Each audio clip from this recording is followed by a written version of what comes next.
Okay, so I swore I would never do a video. I hate video cameras and I avoid them like the plague whenever possible. I am very nervous about this. I've never done anything like it before, but I'm going to give it a shot because, quite frankly, my community is pretty desperate for help. So I find that I do a lot of things today that I never thought I would do. Um, I have to tell you that when I'm nervous, I tend to forget things. So I have this nice little paper to remind me in case everything goes awry. I hope it's not too distracting, and I ask you to forgive me if this is a horrendous video. I am trying, but as I say, I've never done anything like this before. For those of you who don't know me, and I'm guessing that's pretty much every single person out there, I am Melissa Adams Van Houten, and I was diagnosed with gastroparesis in February of 2014. My life has changed in both unimaginably awful and unimaginably beautiful ways since that day. Beautiful only because of the people that I have met and some of the lessons that I maybe have learned along the way dealing with this illness. Um, I could tell you my personal story, but it's kind of not my purpose today. I have actually written my story down, and if any of you are interested in it, I don't know why in the world you would be, because it's not that exciting, but if you would like a copy of it or like to read it, you can let me know, and I'd be happy to share the link with you. But that's just sort of not what I want to talk about today. Um, Today, I have a little something different in mind. August, as some of you may already know, was Gastroparesis Awareness Month. Not officially, because no one officially recognizes us, but in our community, in our GP community, which is what we call ourselves, we recognize August as Gastroparesis Awareness Month. And while I value awareness and I think it's really important, and I hope that some of you know a little bit more about gastroparesis than perhaps you did before August, I also kind of feel like awareness is a little bit meaningless unless it turns into something a little bit more than that. So what I'd like to propose today is that we make September a sort of do something about it month, a gastroparesis action month, if you can stand that term. And what I'd like to ask you to do is to take one small action, one tiny step this month that could possibly help our gastroparesis community. Now, I'm not primarily asking this of the gastroparesis community or the GP support groups. We are engaged in action all the time. We want to take care of ourselves, and we're always taking actions to try to get our cause known and to try to do something to help ourselves.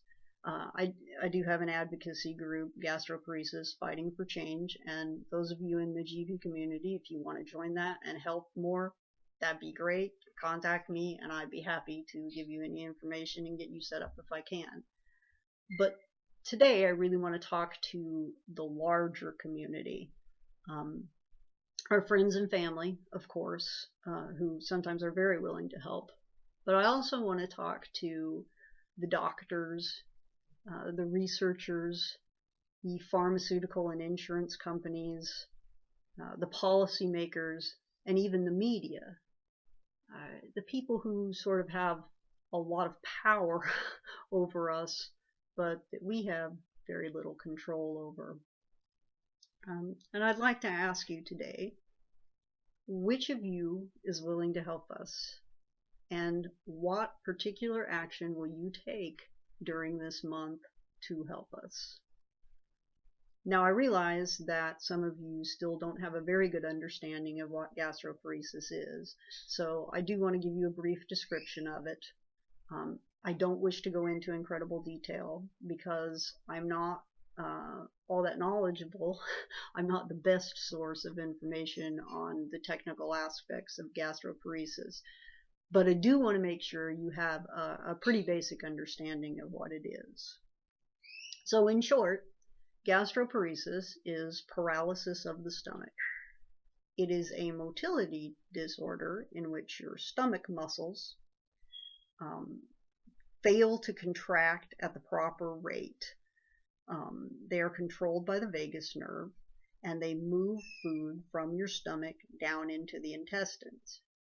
And with a person who has gastroparesis, the rate at which the food passes through the digestive tract is slowed. The food tends to sit in the stomach for abnormally long periods of time. Now that period of time can vary from person to person, but it is slowed in a person with gastroparesis. And this slowing of the stomach emptying can cause some pretty debilitating symptoms, like extreme abdominal pain, bloating, nausea, vomiting.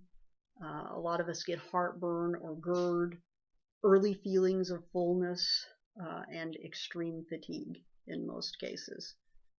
And serious complications can result from this, such as malnourishment, dehydration, extreme weight loss or even gain, esophageal damage, and blood sugar fluctuations, especially in people with diabetes, which make up the greatest portion of gastroparesis patients. And as of right now, there's no safe, reliable, or completely effective treatment or cure for gastroparesis. So that's the brief overview. But I don't think the overview gives you a very clear picture of what we deal with when we live with gastroparesis. The technical medical description doesn't adequately convey to you what it is like to live with the symptoms of this condition on a daily basis. And I don't just mean physical symptoms. The mental aspects of dealing with this are incredibly difficult sometimes. So what I'd like to do is kind of give you an idea of what it is like to go through this condition every day. Not from my own personal experience, but from some of the things that I see in the groups. I am an administrator in some of the online gastroparesis support groups, and I have to tell you, what I see there every day can be pretty overwhelming. So I'd like to read to you something that I wrote to the groups a little while back after we went through a particularly rough period. It's not uncommon for me to get online and see that there have been posts from people who are contemplating suicide. Sometimes people actually carry it out. And I wrote this after a particularly rough time in the groups. I am going to read it word for word, pretty much what I wrote, because I don't really think I could get through it any other way. It was pretty tough to write it, and it's even more difficult to actually say the words. So forgive me if it's a little stiff or hard to follow, but I am going to read it. Okay, so here it goes. I just want you all to know how thankful I am for everyone here, how much I care about you all, and how badly I want to help.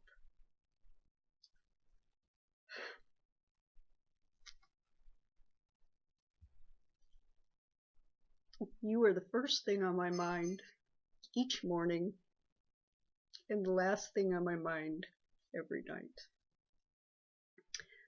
I come into the groups every day, and no matter how poorly I am feeling, I know someone here will understand. I see how much time, effort, and care so many of you put into this group every day, and I am so touched by your dedication. We are all sick, yet so many of you take the time to come in here every single day and try to make a difference for others who are struggling. people you don't even know.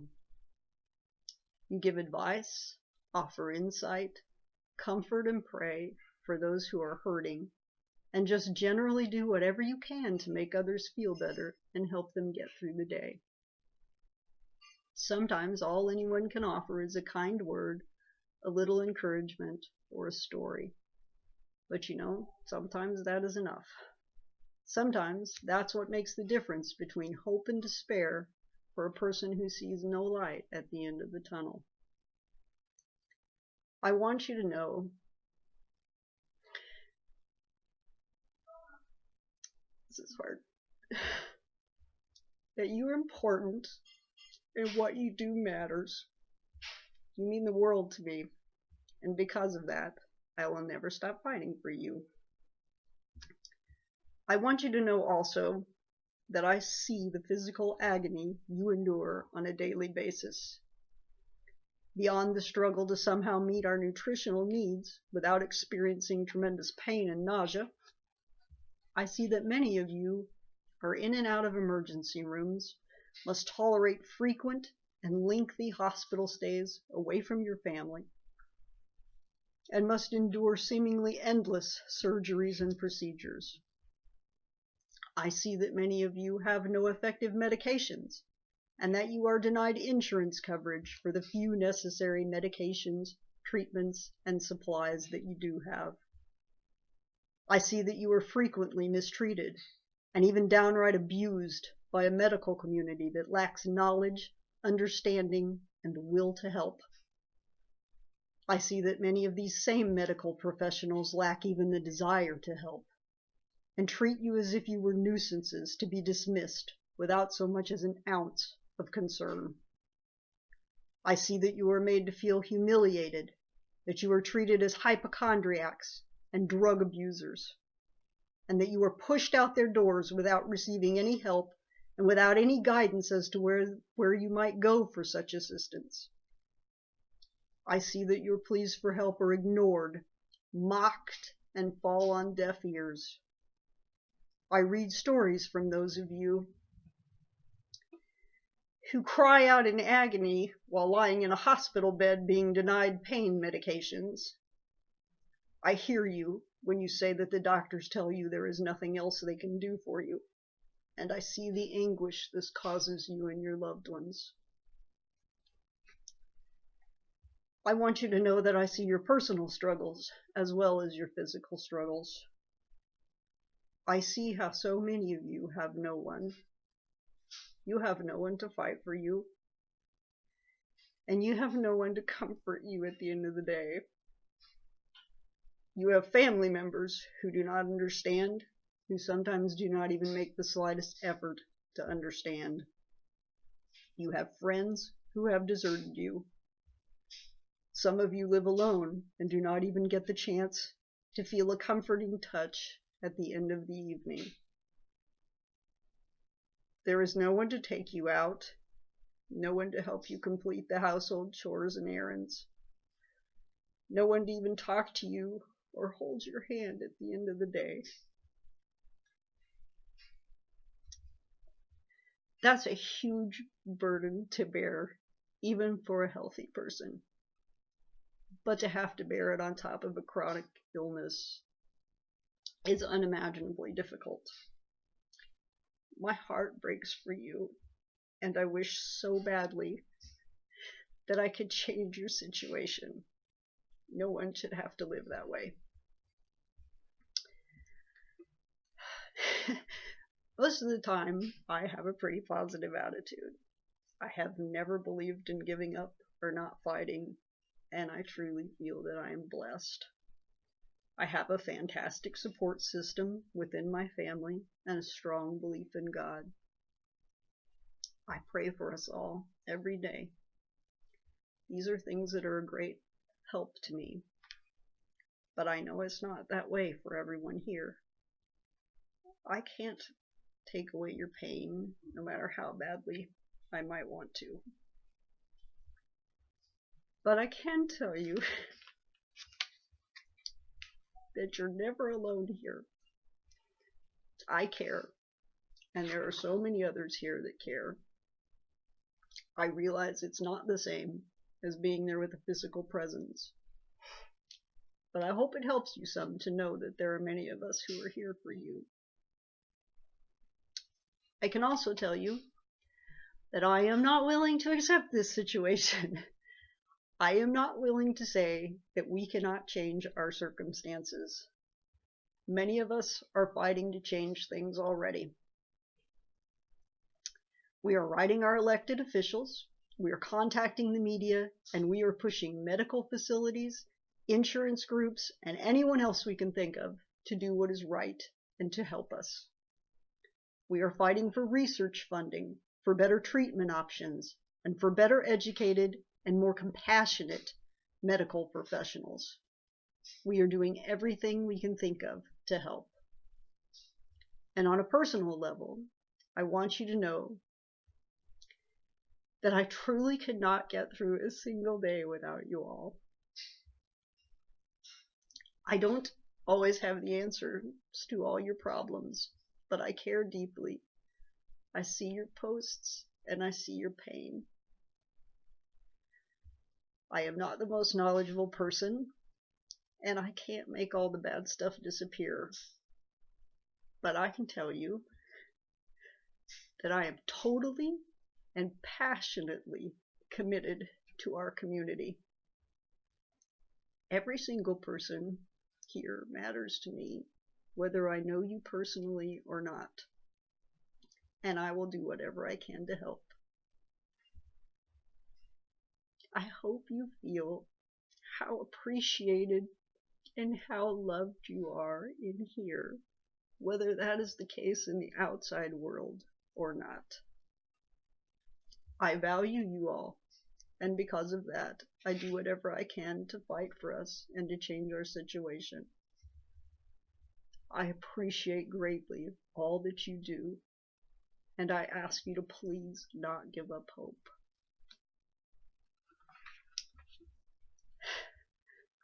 Okay, well, that's what I wrote.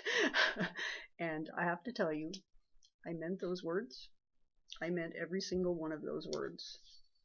It is what I see every day. Pain, loneliness, hopelessness, and despair. Quite frankly, I am really tired of seeing my friends suffer. And I want to know who of you out there is willing to help us. What action are you willing to take? What can be done for the people I see every day who are told that their case is too complicated for their doctor? What are they supposed to do when they're turned away by their own physician and not given so much as a referral to someone who can help them? What are their options when they're still in pain and yet are turned away from the ER because they are unjustly thought to be drug seekers? Can someone please tell me how it is okay for someone to be left in that kind of pain with no answers and no real recourse? There's no doctor, no assistance from the ER. Where are they supposed to go? How is this acceptable? And which one of you out there would want to have to endure that? I want you to tell me who can help the people who are so sick that they cannot work, they lose their jobs, they have no place to live, and yet do not immediately qualify for disability. Where are they supposed to go when they have no income and no family to lend them a hand? What do they do when they lose their cars, homes, and everything else they have worked so hard for their whole lives? What do I tell them when their insurance company won't even cover basic treatments, as worthless as those treatments are? And how do I explain to them that the media turns a deaf ear to us and tells us there is no room for our story, no interest in our plight, that no one cares about us? It is so easy to look the other way and ignore these problems. But there are people hurting, people in our community who are suffering. I see it every day, all day long, We are starving. We are dying. And I just want to know, how can this be acceptable? How can we let this continue? How can you let this continue? So I'm asking you, what action are you willing to take during this month? What one action at this moment that will help us change our situation? And I'm begging you, please don't ignore us. Please don't walk away without helping us. Don't turn your backs on us. We are literally starving for help. That is not just a slogan I throw around. And I want to know, will you be the one that will help us? And what action will you take to make sure that we see change?